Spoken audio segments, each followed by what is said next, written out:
The NCAA house settlement is going to change college football as we know it, but how will it impact the SEC? Time to get our SEC squad together. You're talking ball with the SEC squad, sponsored by Game Time. From Alabama to Tennessee, from Georgia to Oklahoma, from Auburn to Texas, it's the local experts of the Locked On Podcast Network bringing you scoops, breakdowns, and the most comprehensive preview of the upcoming SEC weekend. It's the SEC squad, and we have a seat for you. Hurt feelings and thin skin are prohibited.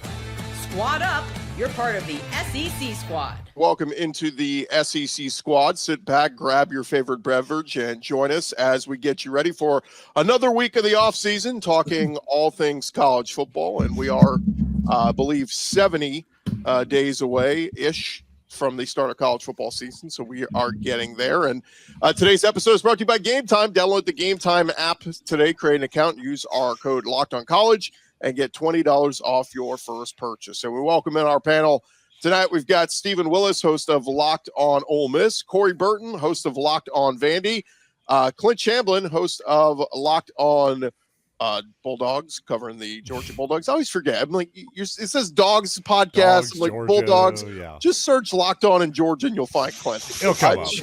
John Miller, Like locked on Mizzou, and Jimmy Stein, locked on Bama. And fellas, it was a monumental week, really, in college football. The news dropped on Friday. Talk about a Friday news dump. But we found out that the House settlement had officially been approved, and amateurism is dead. College football players will now be able to be paid by schools starting January 1st. And so kind of just want to kick it out to you guys. Overall reaction from that going down, as it was a monumental day in the world of college football as we know it. Well, Chris, go ahead, Steve. I spoke to Walker Jones from the Grove Collective at Ole Miss about this and how it directly affects them. Every school in the SEC has collectives, whether they want collectives in the SEC anymore or not. They still exist. And he basically said, other than amateurism dying and the fans probably being on the hook for more money through the institution and the collective, you're not really going to see that much more change. I think the question that we're going to have after this is at what level are fans continuing to financially support college football? I think that's the question at this point.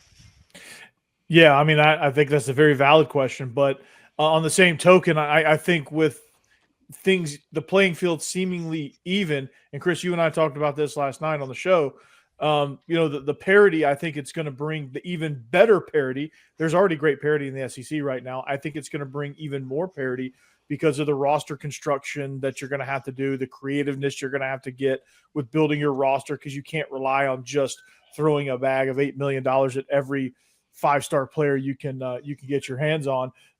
It's going to create some great roster movement, and it's going to create some really, really good football in the future. And I think this is the first step in the right direction to putting some guardrails on some of the things that have been plaguing college football the last few years. Well, the first few years of this is going to turn into like a contract or like a who's on salary and who's a salesman who's going to go ahead and get that commission, right? That's what the collectors are going to become. The collectors are going to be the extra juice, the fluid tank that people can go ahead and give more money out of, because you're right, they're not going away. You're right. Boosters still want to give little perks to the top 10, top 25, top 50 players, and they're going to get those perks. And then you're going to have just a little bit of kind of salaried money out to these kids on the level, quote unquote, as the collectives coming in to supplement and give commissions to the best and the brightest athletes. So it is going to create a two-tiered system. I think this is the first block into a recipe that will eventually get us to a far more structured, far more salary cap, far more transparent aspect. But right now, as it's written, all it says is that colleges can pay kids. It doesn't have any restrictions on NIL, on the collectives. And that's the biggest piece that people are missing on this. Yes, colleges can pay people now. Great. $600 and above needs to be reported, but no one's telling the NIL collectives what to report. They can still go out all day long as long as it's name, image, likeness. They can still go ahead and do it because there's no restrictions on it. So it is a two-tiered system. First step in a long process.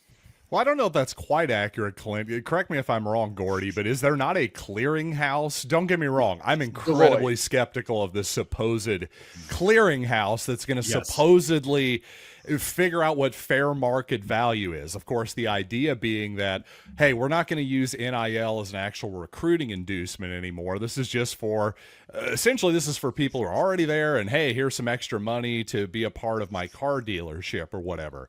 All of that's fine and dandy. The part I have a problem with, this clearinghouse notion, to me, that's where the Pollyannish takes in for me. Like, okay, so this is going to be a recruiting inducement, almost certainly, because this clearinghouse notion, who's going to be in charge of this? This is just, there's such a massive gulf between what Clint might think is a player's value, what I might think is a player's value, what the NCAA and this clearinghouse thinks is its value. To me, that's the most nebulous thing of all of this so far. Yeah, it's like arbitration in baseball a little bit, right? When you go to arbitration, which I'd be fine if everybody went to arbitration in baseball, kind of the same thing here. Who is the person that's giving that out? And without the clear guide rails outside of that's what I'm talking about, because it is nebulous. Real quick before we go to you, Jimmy, I did want to just add there was a piece in a CBS article that said they talked to one of the ACC execs, and then they basically said the clearinghouse said 90% of what NIL deals were last year would be approved under this new deal. Basically, if a company is giving you $300,000 and you're supposed to do an autograph signing and social posts and all that, that's still okay. But they said 70% of what the collectives were doing would not be okay anymore. So they're kind of outlawing, hey, fans, all give us your money. We're all going to pool it together and give it to this player. They're going, no. There's got to be some kind of business opportunity here. There's got to be something. And this is where all the collectives are going to pivot and try to figure out, okay, maybe I'll be your salesman. I'll go pitch you to NIL deals, but I get 10%, right? So this is how it's all going to kind of play out, I think. Go ahead, Jimmy. Yeah, what's interesting to me, guys, is the roster limit, moving to 105, and we now have roster limits instead of a scholarship limit. And now teams can have up to 105 players on scholarship. But I think what we're going to see with revenue share is the opposite happen. I think what we're going to see at Alabama and other places similarly situated is you have roughly $16-17 million of the money is going to go to football rosters, but you don't have to pay all the players the same. If you're only paying 55 players, that 17 million goes a long way. If you're paying 105, it gets a little more thin. I think even though there's a max roster number now of 105, you're actually going to see rosters shrink because the fewer you have, the more you can pay them. So the more 5-star and 4-star type kids that will command a larger salary, for lack of a better term, I think that's what you're going to see. People think there's rosters are getting bigger. I think they're actually going to get smaller. You're right, Jimmy. That's a great take. Not only that, there's no rule that says 90% of the money has to go to football. What about Kentucky putting more money into basketball? Sure. What about Mississippi State going the college baseball route? That is actually real possible what's going on to where you see more baseball season for sure. Like, I apologize, John, Missouri had this year, because people just punt on college baseball and take that money and develop and put it in other places. I wish we would punt on college baseball. Shut it down. Please put it all into men's basketball and football. Well, it's really wild because that top. Go ahead. No, I was just going to say the top 10 players in the entire nation, right? Who's stopping Oregon State from saying, I'm going to spend $17 million of this on 2 players that we want to get football and then screw the rest. And then I'll take walk-ons or I'll take something else the rest of the way. I don't care. Vanderbilt all of a sudden says, great, I got $19 million to spend on 2 kids that I can go ahead and steal from the SEC. It's going to get them notoriety, and it's going to be like a Colorado situation, right? Colorado had this mass exodus of roster movement. You get 2 top guys. They are happy with it. Deion's still there. Everybody in Colorado thinks it's the best thing in the entire world. I don't, but they do. That's going to happen much more from here on out, I think, to Jimmy's point.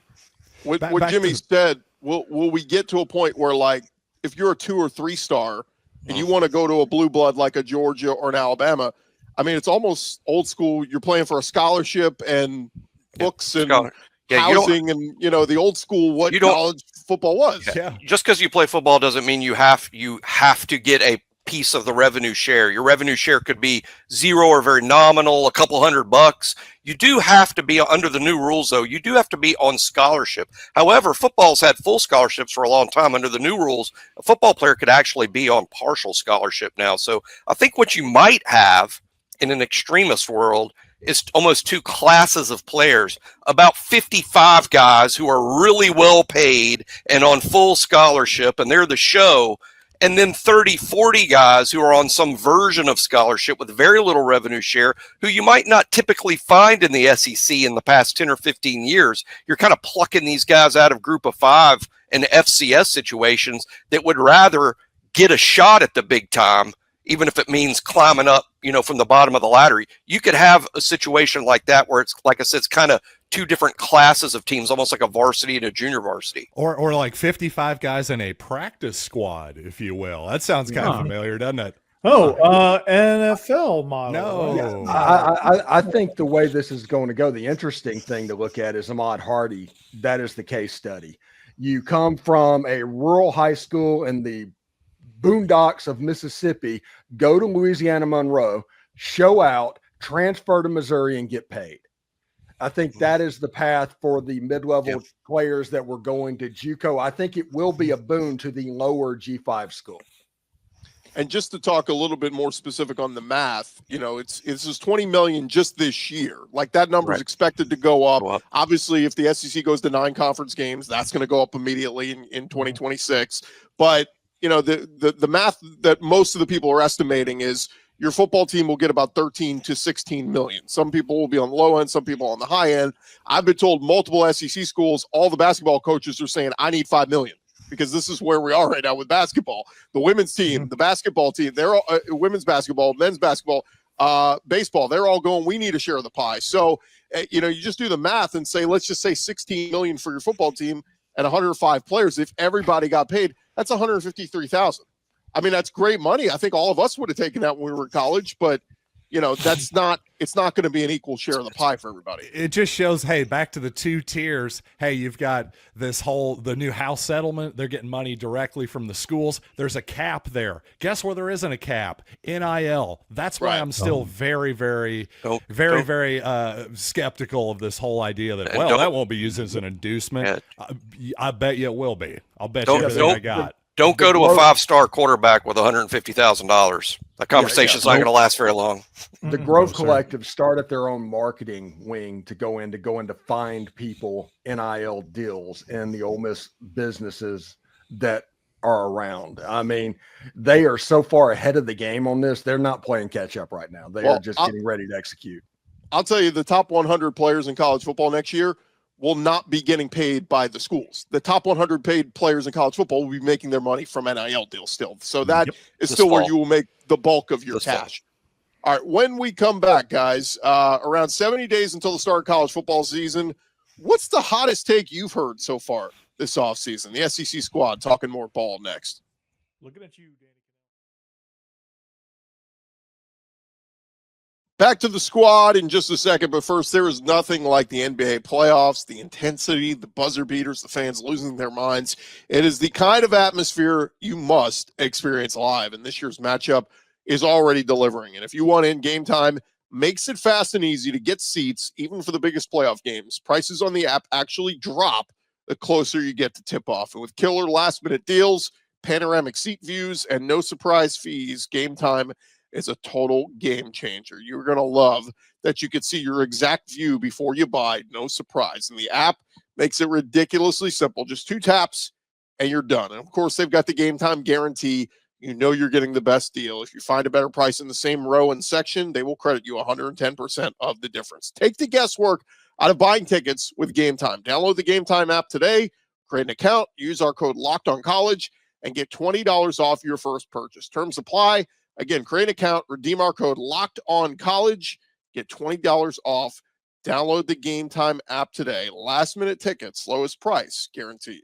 SEC squad roll along here. And guys, wanted to kick this around because I know it's mid-June, but we are already starting to see some hot takes out there. Maybe not the hottest flaming house on fire takes, but definitely burn your hand on the stove type takes. And so wanted to throw it out to you guys. What's the hottest take you've heard this offseason? It could be about your team, the SEC, college football in general, but give me a hot take you've heard. The first team all SEC quarterback, Arch Manning, that has shown one game against a top-level defense, the Georgia Bulldogs, and immediately got yanked out. But he is going to take 3 steps forward and be a Heisman candidate because I guess he is at the University of Texas. That is the hottest take of this offseason. Yes. Steven. Like the Arch Deluxe that Steven thinks he's going to be discontinued. Here's what I love about the Arch Manning issue. Like, if what we're looking at when Arch Manning came in, all the packages were run packages. I hope you know against Georgia. Let me tell you this: when he came in, it wasn't because he was in there for passing; it was in there for the running package, and he ran a great deal. 90% of his stats came against teams that you and I probably could have suited up for in college. Gordy talking about trying to take that NIL money back in the day. We could have suited up for the teams that Arch Manning had 90% of his stats against. I don't know on what planet we're looking at evidence outside of just his name and saying anything about Heisman. It's ridiculous to me. If these stats, if you played the quarterback A, quarterback B conversation, blind taste test of who these people are, his stats don't measure up to other notable quarterbacks just in the SEC, not even mention outside of that. It's ridiculous to me. We welcome in Zach Blackerby, Locked On Auburn. Guys. And Zach, we're kicking around the hottest take you've heard this offseason, just in general, could be about your team, SEC or college football. And I'll tell you, I've heard a few on Auburn. I heard one the other day. Somebody's got Auburn pinned as a playoff team. Man, I hope they're right. I think that's a pretty hot take. We talked about this. I don't know if it was last week on the squad or the week before, but I think all the love that John Mateer is getting in Oklahoma, I would say that that's a little bit hot to my liking right now. It's a little caliente. Yeah. You're right about that. I'm going to ask Steven to join me on this because I actually think Austin Simmons is a good quarterback. What I'm about to say is not disparaging him because I saw him in a drive against Georgia and everybody getting excited. And I thought, oh, this kid can play against this defense. But I'm confused because everybody talking about potential with him and recruiting rankings and the whole deal. I have more statistical analysis of Gunnar Stockton against better quality teams. I have more evidence, more data points against better competition. And Gunnar Stockton is 12, 13, 14 ranked in the SEC, and Austin's 6, 7, 8, anywhere in that. Somebody make it make sense because Gunnar Stockton holds every record for Georgia high school football in the entire state. So recruiting's there. I have quantifiable evidence. He's a year ahead of Austin. Steven, help. What am I missing on this one? You are missing the playoff game and people trying to have hot takes going reactionary off of that. If it would have stopped at the Texas game to where Georgia won it, he would probably be a top 5 or top 6 quarterback in the SEC. But because he went into the playoffs and played Notre Dame and lost that game, all of a sudden he gets forgotten. That's just the news cycle that we're in. I don't agree with it. I think him and Austin deserve just as much pub as Arch and DJ Lagway personally. But it just doesn't work that way because people, they want a reactionary take based off of one game. That makes sense, Steven. Thank you. I was going to say, I got a hot take for you. It's that Ahmad Hardy might be the best running back in the SEC this year because, hey, this is not me saying it, by the way. This is PFF said, hey, best returning running back based on grades last year. Easy to say, hey, Louisiana Monroe, who the heck knows if that transfers? Also, who in the world is PFF actually sending to do grades for Louisiana Monroe? All fair points. The point is, how will this translate? I'm really excited to find out because not only is Ahmad Hardy a country boy, a horseman, a fisherman, the guy's also a dancer, too, in the hip-hop mold, a man of multitudes. I can't wait to see what he looks like. Yeah, they came to Auburn last year, and the whole game, it was like he was their whole team. He was everything, and he's a solid player. He was one of my favorite guys in the transfer portal. He visited a bunch of, elite places that were definitely willing to shell out the NIL funds for his service. I love that take, John. I think that's a great take by you. That's not a very hot take. It's actually kind of a cold take. I'm not hearing anybody else say it, but I agree. And if you look at what the running backs I haven't heard anybody disagree with me. That's the part I like. Yeah, Good if you look player. at what the running backs have done since Drink has been there at Mizzou, I mean, they've all been productive. So they've done that. One I saw earlier today, guys. One of the publications has Vanderbilt to finish second to last in the SEC, just ahead of Mississippi State. And I just think that's a little. I mean, like, are we forgetting they went 7-6 last year? And I mean, like Diego Pavia, they're just going to lose. They're going to lose, 8 games this year. I just find it a little bit hard to believe. Chris, the book is out on Diego Pavia, and he's done. He's cooked. He's toast. He might as well retire.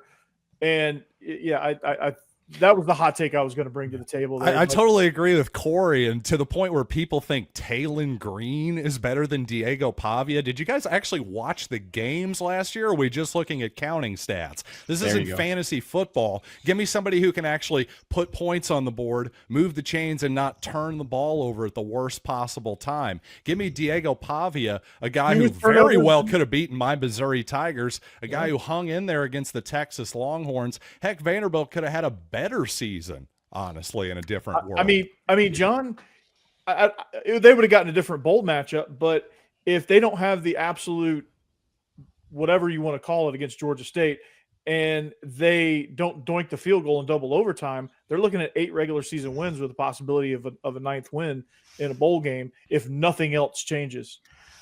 I got a weird question for my hot take, and my question will give you my answer. How many people are not thinking Florida has a chance to make the college football playoff this year? Like 0% chance Florida makes a college football playoff this year. That schedule is just brutal. I mean, to me, it's almost the schedule more than what they're putting on the field. I mean, I don't know that anybody is going to do better than 9-3 against the schedule.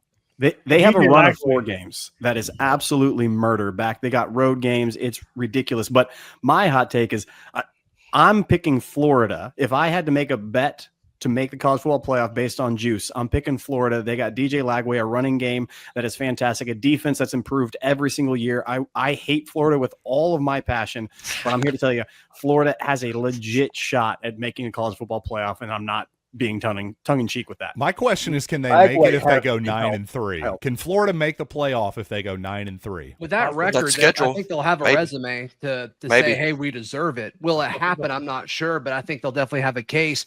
On the Florida note, I also think it's interesting that there's not a whole lot of chatter about DJ Lagway's health. Like, that's just not being. He has to lose discussed. The directions to the training room.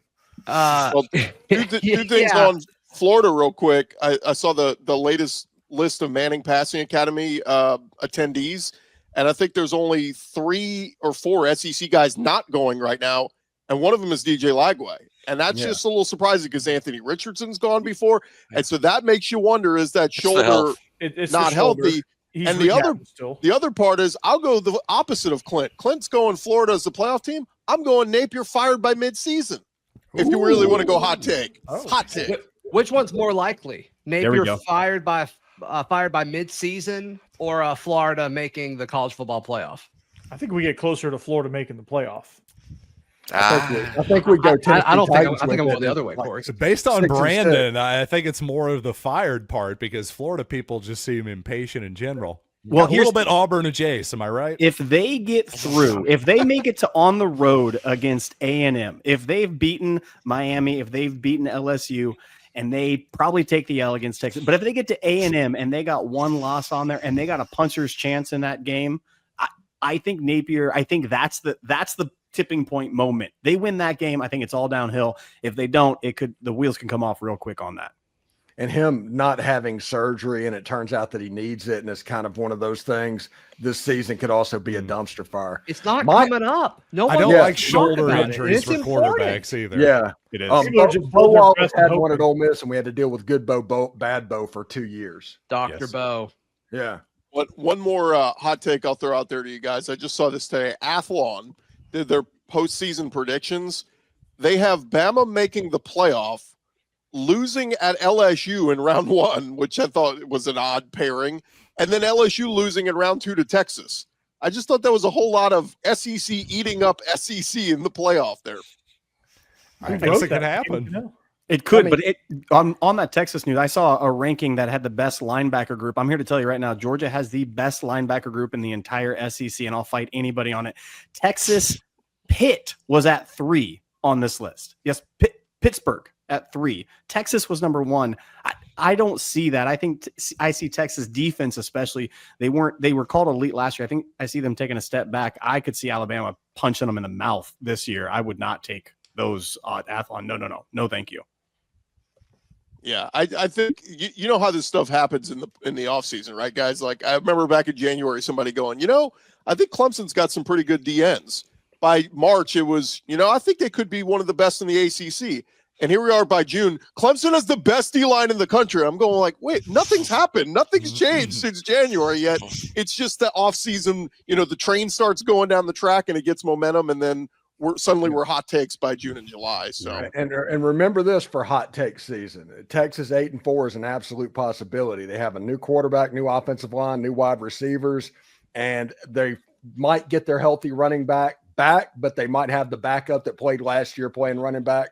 The defense is going to be really good, but everybody should remember last year Oklahoma's defense was really good and offense was the problem. Steven, just to clarify, you're talking about the Longhorns going 8-4, or are you giving Texas A&M? No. Texas 8-4 is going to find a way to go 8-4 anyway. Okay. Yeah. All right. Just clarifying. Clarifying. Lock that in for Mike Elka. All right, fellas. The College World Series starts up in Omaha this weekend. Only 2 SEC teams remain. Who are you rooting for? The SEC squad. Talking more ball next.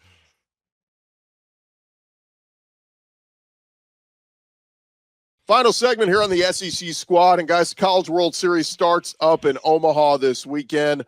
Only 2 SEC teams made it. It's LSU and Arkansas, and they play each other in the first game on Saturday night.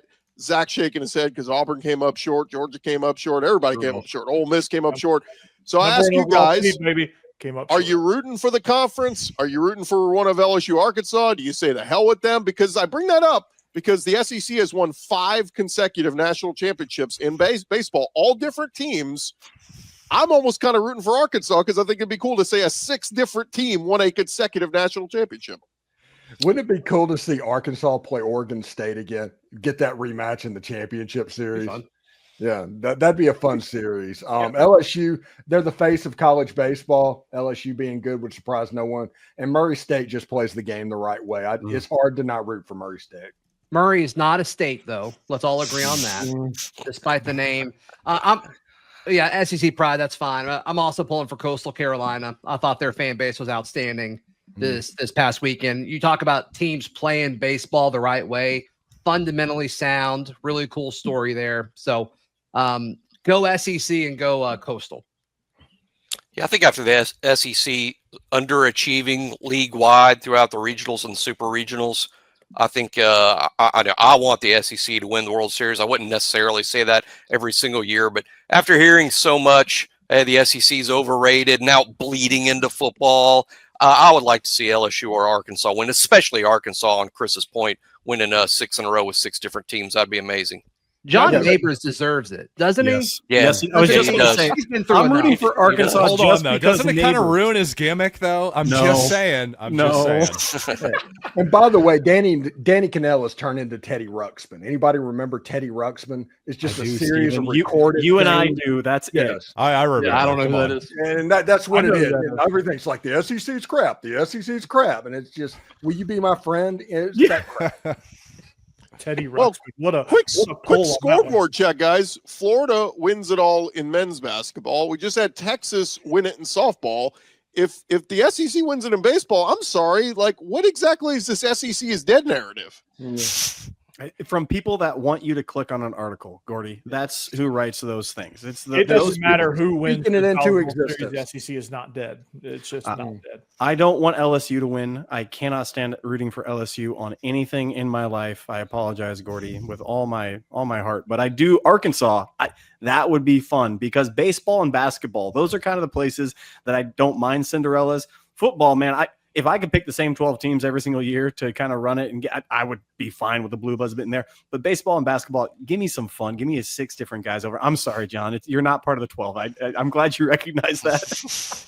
It is what it is, buddy. We got time, though. The day is young. It's true. It is like there are faces in the SEC in basketball, in football, in baseball that like you want to root for. Like Dave Van Horn deserves a championship before he calls it a career. So like I almost feel like Arkansas, like it's got to be in the cards this year, because if you don't win it this year, I don't know if he's ever gonna win one. But they have to get through LSU to start with, because you're not winning a national championship if you don't start 1-0. Yeah, you got to play all those extra games, and that just adds up. Yeah, it will be interesting to see, fellas. But yeah, no doubt that Danny Cannells and the other folks can, just stick it in their mouth. I mean, it's Michigan and it's Ohio State. Put a shoe in their mouth, because Ohio State and Michigan winning the football championship is great. But when the SEC wins the college football playoff in football this year, God, it's going to be nice to read those national. Was the shoe implied for everyone else? Yeah. Okay. I thought it was a rock on the hill in the shape of an M. John, what's the latest with the Mizzou rock situation in the end zone? I purchased one. It for me, everybody. I purchased one and I painted it, so my name is currently over there in Mizzou. It only costs like $250 for me to do so. Oh wow! Oh, shout out Zach on the way out. I thought it was worth mentioning. ESPN ranked the college football's top 25 plays since 2000. Jimmy, do you know what it was? The number one play? I actually haven't seen it. I would assume it's the Tua to Smitty touchdown. No. Sounds like it's 4th and 31 is what it sounds like. That was like 4th or 5th. No, kick 6 was number one. How is Come on. How is the play? I'm the only one to do that? How's the play to win the national championship behind anything else? It's a fair point. Was the prayer at Jordan Hare on there? Because that was just as good as the kick 6. It just gets forgotten. Yeah. Same season. Yes, the week before. Yeah. Well, let's play pronounced not as at good Jordan as the Hare. kick 6, but still very, very good. Yeah, it was fantastic. Yeah, just to tell you guys real quick. It was still pretty good, right, Clint? I'm just going to say, I'm sitting in pain right now with all of That's the only thing we have over y'all recently. Just let me have it. I let you have it. I'm sitting in pain right now. That is painful for me. Number 5 was App State over Michigan. Number 4 was the Tua toss. Number 3 was Vince Young in the Rose Bowl. Number 2 was the Boise State Statue of Liberty play. And Brian Harsin. Number 1. Golly. Okay. All right. I agree with him. Where's Keely Ringo's sealing of the national championship against Alabama? Where is that one? Iconic. Down the list. Whatever. Hey, remember to follow and subscribe to your favorite SEC team. We'll be covering you guys all throughout the offseason. So don't forget, I'll have you covered with Locked On SEC. All the rest of these guys will have you covered with your respective favorite SEC team. Part of the Locked On Podcast Network, covering your team every day. It's been an all-new edition of the SEC Squad. We'll talk to you guys next week.